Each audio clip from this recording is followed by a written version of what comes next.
नमस्कार विद्यार्थियों, बीए प्रथम वर्ष प्रश्न पत्र प्रथम मुख्य विषय मेजर हिंदी साहित्य हिंदी काव्य से कुछ महत्वपूर्ण प्रश्न नोट करिए।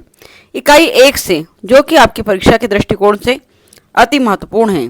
हम देखने जा रहे हैं राष्ट्रीय शिक्षा नीति 2020 के नवीन पाठ्यक्रम अनुसार बीए प्रथम वर्ष के विद्यार्थियों के लिए हिंदी काव्य इकाई 1 के महत्वपूर्ण प्रश्न। नंबर 1 है, साहित्य के इतिहास का काल विभाजन आचार्य रामचंद्र शुक्ल ने जिस आधार पर किया है, क्या आप उससे सहमत हैं? इस प्रश्न का सीधा सीधा मीनिंग है कि साहित्य के इतिहास का काल विभाजन आचार्य रामचंद्र शुक्ल के अनुसार आपको बताना है।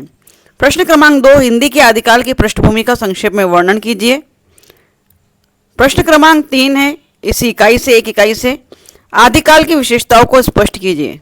और प्रश्न क्रमांक 4, गुरु गोरखनाथ का जीवन परिचय दीजिए। इसी क्रम में इकाई 1 में देखेंगे पृथ्वीराज रासो की काव्यगत विशेषताओं का वर्णन कीजिए। और प्रश्न 6, कन्वज समय की विषय वस्तु पर प्रकाश डालें। विद्यार्थियों, हिंदी काव्य में आपका कोर्स बहुत ज़्यादा है, इसलिए थोड़े से प्रश्न ज़्यादा भी बनेंगे। जिन्हें लग रहा है कि बहुत बोझ है, बहुत ज़्यादा है, तो वे अपने हिसाब से अध्ययन कार्य कर सकते हैं। मैंने 5 साल के पेपरों को, जो भी प्रीवियस ईयर के पेपर है, उनके आधार पर एनालिसिस करके इम्पोर्टेंट क्वेश्चन आपके सामने रखने का प्रयास किया है, जो कि संभावित है, आने की संभावना है। इसी में आप देख सकते हैं आगे प्रश्नों के बाद आपको व्याख्याएं भी आती है विद्यार्थियों। तो इस यूनिट से, फर्स्ट यूनिट से कौन कौन सी व्याख्याएं देखना है आपके सामने हाईलाइट है।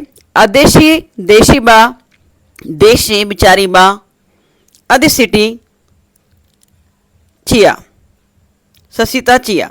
पद क्रमांक 2, प्रमुख कवि गोरखनाथ से 2 को देखना है। उसके बाद पद क्रमांक 4 को देखकर जाना है। बेत कदेप नवाणी, सब ढंग की यदि आणी। और इसके बाद पद क्रमांक 16 इंपॉर्टेंट है, असनिसी मन ले रहे उन्मन। और पद क्रमांक 16 के बाद गोरखपानी पद राम साम्राज्ञी देख रहे हैं आप, राग साम्राज्ञी। बांधो बांधो बछड़ा पियो खीरम, कली अजरावर होए शरीरम। इस पद को आपको देखना है राग साम्राज्ञी में से। चलिए चलते हैं आगे इकाई 1 में ही चंद बरदाई जी की ओर। चंद बरदाई जी से हम देख रहे हैं व्याख्या 144 क्रमांक, चढ़ी तुरंग चौहान आन फेरिन फरहर। इंपॉर्टेंट है आपके लिए व्याख्या कवित 144। 144 के पश्चात 146 देखना है। पूरे न लग्गी आ रही, भारी लगो न पिठ पर, गंजुआर गंभार, गही गथी न नथ कर। इसे ज़रूर कर लीजिएगा। इसी क्रम में विद्यापति को देख रहे हैं। विद्यापति में बहुत जो इम्पोर्टेंट है विद्यार्थियों, वो आपके लिए है दोहा या पद क्रमांक की बात करें अगर, तो पहला पद, नंदक नंदन कदम तक तरु।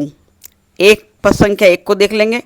1 के बाद 49 को देखेंगे, आज पेखल नंद किशोर केली बिलास सबहू। और 54 को भी देखकर जाना है, लोटई धरनी धरनी धरी सोई। ये बहुत इंपॉर्टेंट है, वेरी वेरी IMP है। इसी क्रम में इकाई 1 से अंतिम पद संख्या 58 को कर जाना। कर घरु करु मोहे पारे, देव में अप्रूप हार एक कन्हैया। तो इस प्रकार विद्यार्थियों, आज केवल हमने हिंदी साहित्य से, हिंदी काव्य से केवल इकाई 1 की व्याख्याएं और कुछ महत्वपूर्ण प्रश्नों को देखा है, जिसकी तैयारी फटाफट कर लीजिए। और कल नेक्स्ट वीडियो में आपको इकाई 2 के प्रश्न दिए जाएंगे। जल्दी ही 5 इकाई के प्रश्न आपके सामने प्रस्तुत कर दूंगी, आज या कल या परसों में। तो वेट कीजिए नेक्स्ट वीडियो का, और इसी प्रकार के महत्वपूर्ण वीडियोस को पाने के लिए हमारे चैनल के साथ बने रहिए। Thank you very much for watching my video.